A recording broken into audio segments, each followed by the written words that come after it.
राधे राधे भक्तों, मैं हूँ दीपांगई और आज आप सुन रहे हैं संत श्री कबीर दास जी का प्रसंग।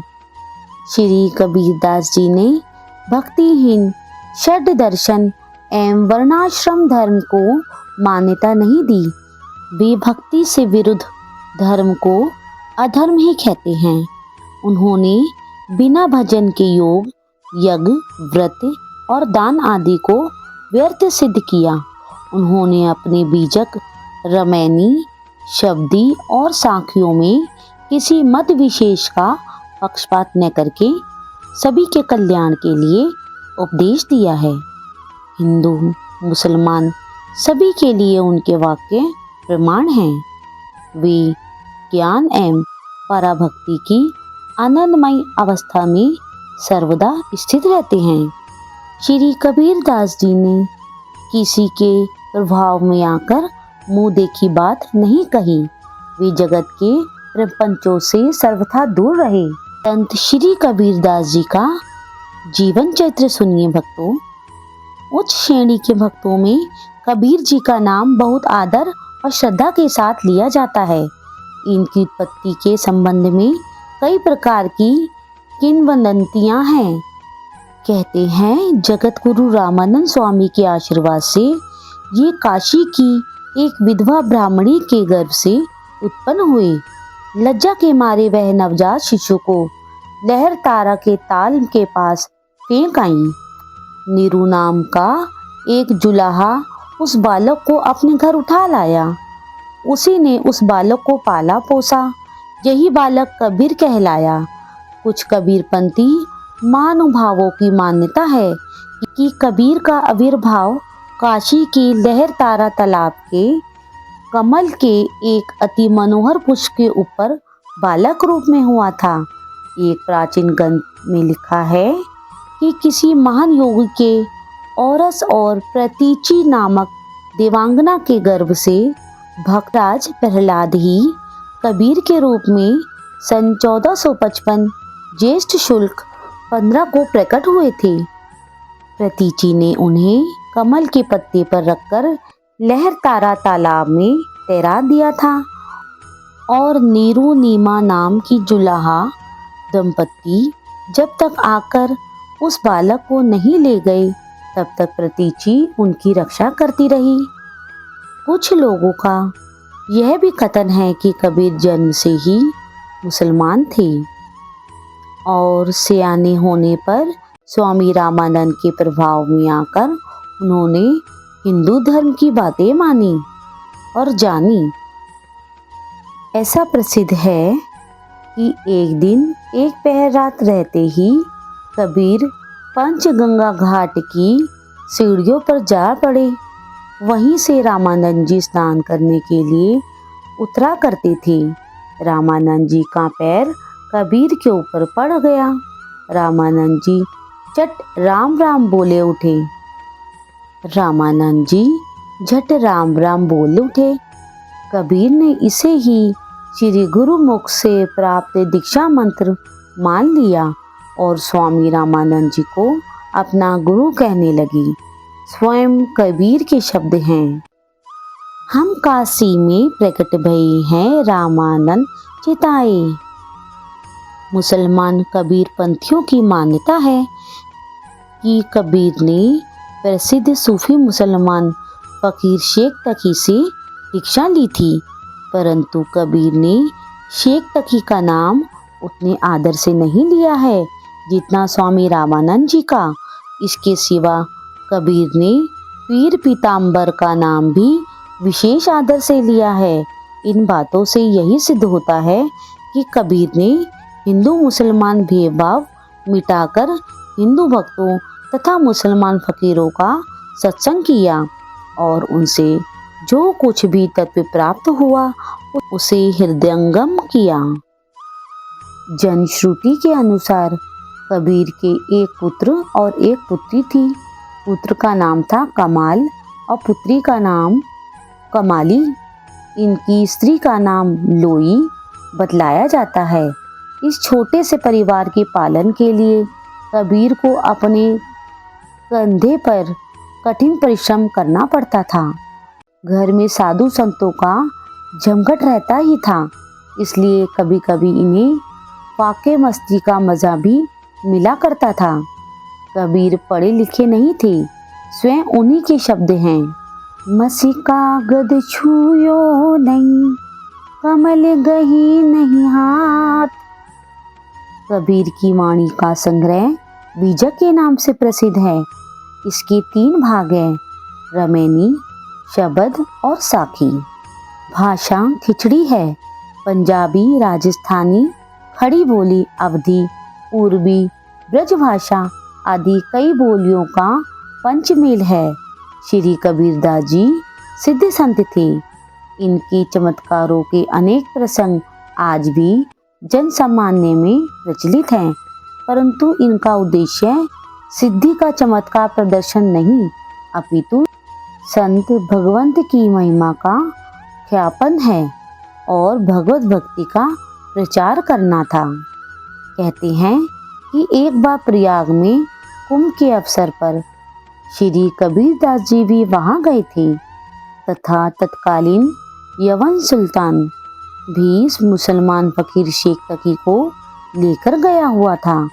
एक दिन वह श्री त्रिवेणी जी के किनारे खड़ा था। श्री कबीरदास जी भी स्नान करने के लिए वहां आए थे।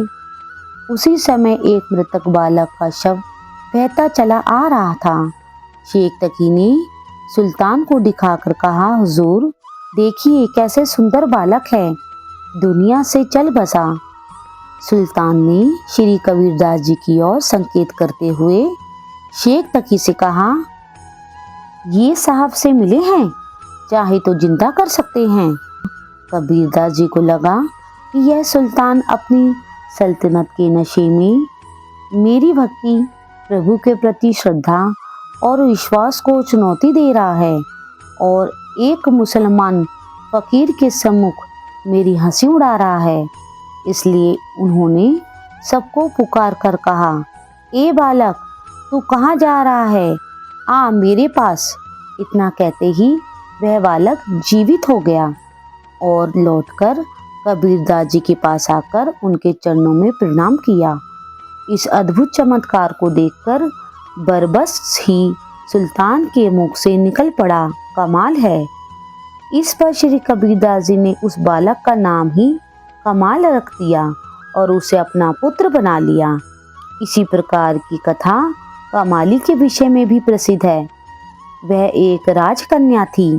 छोटी अवस्था में ही उसकी मृत्यु हो गई थी। राजा ने अपने कुल की प्रथा के अनुसार उसे पृथ्वी में समाधि दे दी। फिर उसे पता चला कि श्री कबीरदास जी परम सिद्ध संत हैं और वे मरे हुए को भी जिंदा कर देने में समर्थ हैं। तब तक कमाल के जीवित हो जाने की घटना सर्वविदित हो चुकी थी। अतः राजा ने श्री कबीरदास जी को बुलवाया। राजा की प्रार्थना पर श्री कबीरदास जी ने यह कहकर पुकारा कि बेटी, तुम्हारे पिता बुला रहे हैं, जीवित होकर चली आ।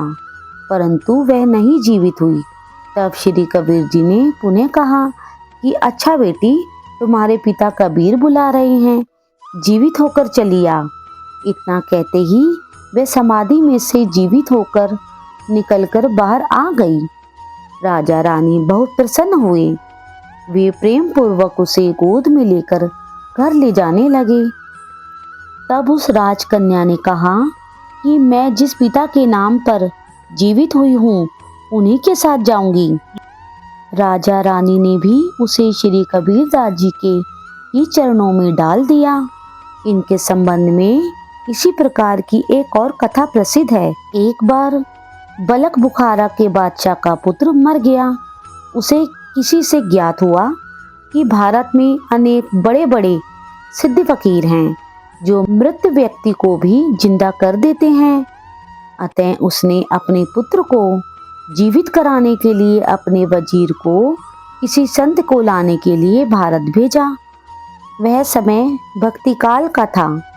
ऐसे अनेक सिद्ध संत थे जो मुर्दे को भी जिंदा करने में सक्षम थे, परंतु मुस्लिम राष्ट्र में जाने को कोई तैयार नहीं हुआ। अंत में वजीर इन्हें बड़े आदर के साथ बलक बुखारा ले गया। वहाँ भी इनका बड़ा आदर सत्कार हुआ और इन्हें उस स्थान पर ले जाया गया जहाँ शहजादे का शव रखा हुआ था। वजीर और दरबार के दूसरे बड़े ओहदेदार भी वहाँ हाजिर थे। कबीरदास जी ने शहजादे के शव को संबोधित करते हुए कहा, उठ बादशाह के हुक्म से। परंतु वह शव वैसे का वैसा ही पड़ा रहा। कबीरदास जी ने फिर कहा, उठ खुदा के हुक्म से। फिर भी शव नहीं उठा तो कबीर ने कहा, उठ मेरे हुक्म से। उतने में इतना कहते ही वह बालक तुरंत जीवित होकर उठ बैठा। इस प्रकार श्री कबीरदास जी ने अनेक अद्भुत कर्म किए जो उनके जैसे सिद्ध संत द्वारा ही संभव थे। बुढ़ापे में कबीर के लिए काशी में रहना लोगों ने दूभर कर दिया था। यश और कीर्ति की उन पर दृष्टि सी होने लगी। कबीर इससे तंग आकर मगहर चले आए। 119 वर्ष की अवस्था में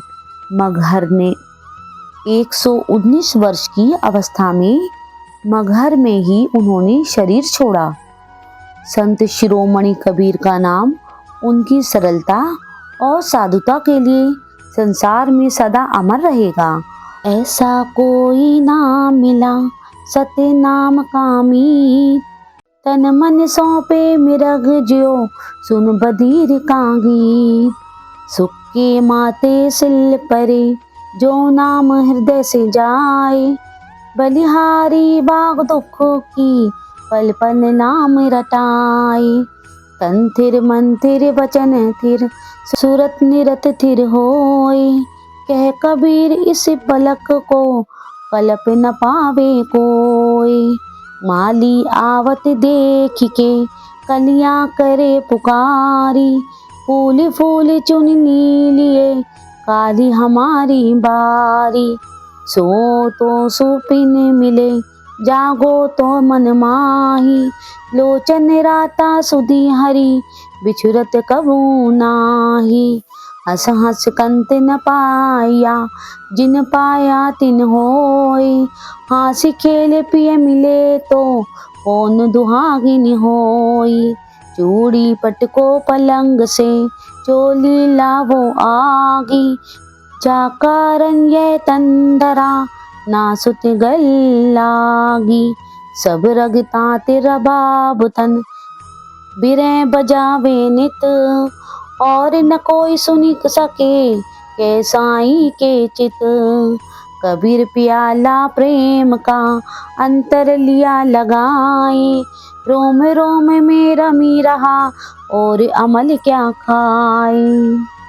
भक्तों, इसी प्रकार भगवत भक्ति कथाएं सुनने के लिए आप हमारे चैनल को लाइक करो, शेयर करो और सब्सक्राइब करो और कमेंट्स में राधे राधे लिखना मत भूलिए।